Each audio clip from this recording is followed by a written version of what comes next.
It's just hard to grasp the magnitude and the size of this place. So back over here under there is the remains of what would be Wilson's Arch. I've got some photos from being inside there.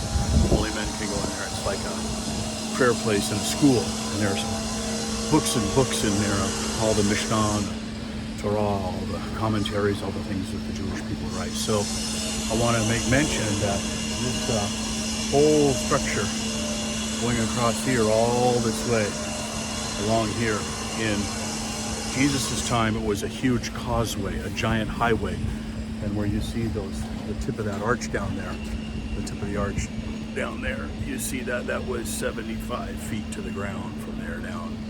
And so you can see how much further down it was in Jesus' time. And that causeway was an aqueduct which joined the Temple Mount, the Temple Mount, to the old, or to the upper city. And the upper city was where all the rich people lived. And so there was that causeway, an aqueduct, there was a highway that could go straight to the Temple Mount from the upper city where the rich people were.